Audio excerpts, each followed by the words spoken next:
Қайырлы күн, құрметті достар. Сіздерге мен осы глаксиния туралы гүлдің жаңағы видеосын түсіріп жіберген болатынмын. Енді соған комментария берген, сол комментарияға байланысты мен міне енді басқа гүлдердің күтімі туралы айтсаңыз деген комментария мені қуантып, міне сол комментарий бойынша енді сіздерге мына апельсин туралы айтып бергім келіп тұр. Апельсин бұл цитрусовый. Бұл апельсинді мен тасынан егіп өсірген болатынмын. Жаңағы екі тасын қатар егіп, бірге кішкентай горшокке өсіріп, мына сабағын көріп отырсыздар. Қазір өздеріңізге көрсетейін.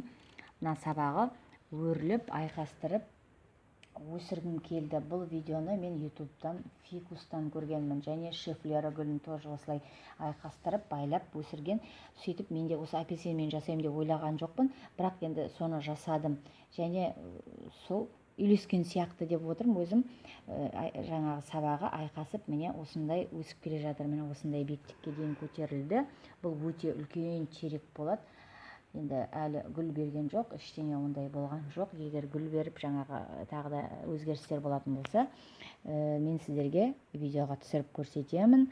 Енді бұл гүл туралы айтатын болсақ, өте топырағын құрғатып жаңағы ұстаудың қажеті жоқ. Анда демалыс күндері су құйып тұру керек, жапырағын дымқыл шүберекпен шаңын сүртіп тұру керек.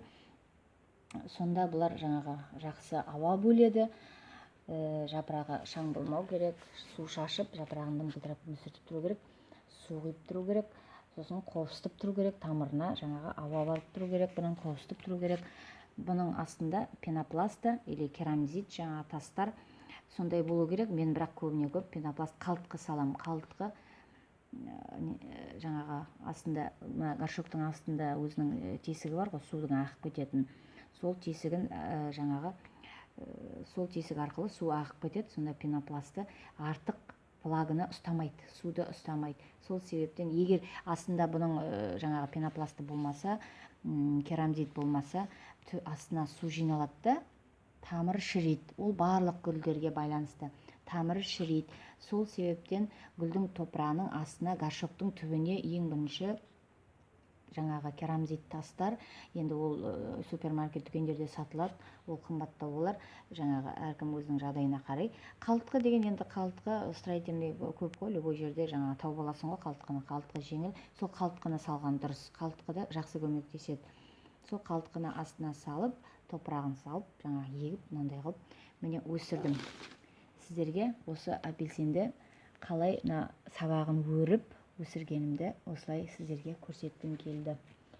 Енді бұның жапырағын жаңағы бетіп саусағыңызбен уқалап иіскесеңіз, апельсиннің иісі шығады.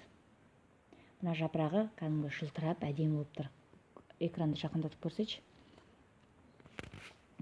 Жапырағы жылтырап әдемі болып өсіп тұр. Қазір декабрь айының 16-сы, желтоқсан 2016 жыл. Енді апельсиннен де басқа гүлдерім бар. Ол туралы тағы да тоқталып өтеміз.